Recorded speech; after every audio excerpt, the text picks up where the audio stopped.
Nice and simple, Shane. How nervous are you going into this match with Jake Briggs? I'm mistaken too. I mean, obviously it can't be an easy match to train for, you know. You've got a lot of history together. I mean, obviously he's your godfather, if we're being realistic. I mean, it's gotta be big for you. Let's not talk about that nervous bullshit, because we all know I'm more than ready to rip the head off Jake Briggs whenever needed. Shane, obviously, you know, we know you've not got the best record against Jake Briggs. Obviously, 0-7, I believe, is the record. How are you finally planning to take down the giant going into Unmistaken 2? Jake Briggs nearly has every single advantage over me. The one thing I beat him in is heart. I'm willing to put my life on the line, dedicated to those fans, and beat Jake Briggs, and you'll see that at Unmistaken 2. We've talked about your physical health and how you're physically training for this match, but let's go to a more emotional side. How much does this match mean to you? I mean, obviously we know he's your godfather, for God's sake. This can't be an easy match for you. I'm gonna be honest with you, Stan. You're right, this is not gonna be easy whatsoever. Jake's family to me, so I'm gonna have to really push myself to win. Shane, any last words about Jake Briggs before we move on?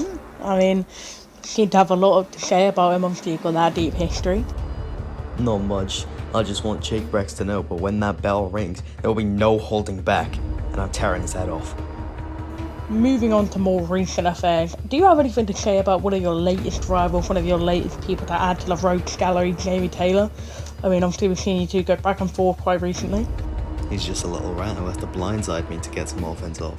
Which doesn't surprise me at all. On the same sort of topic, I mean, do you see Jamie Taylor as a threat to your prestigious coveted Crash Course title? Stan, it actually infuriates me that you're asking me this question. Jamie Taylor taking my belt. Fucking behave.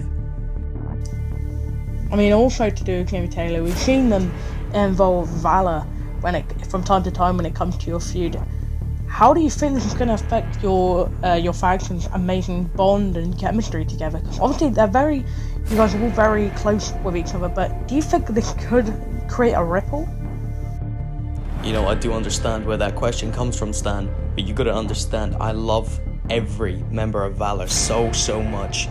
I'm not gonna let a fool like Jamie Taylor take them away from me.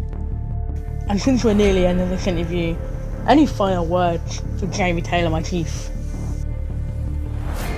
Jamie, I hope you know you've done nothing but make the target on your back a lot bigger by involving my loved ones.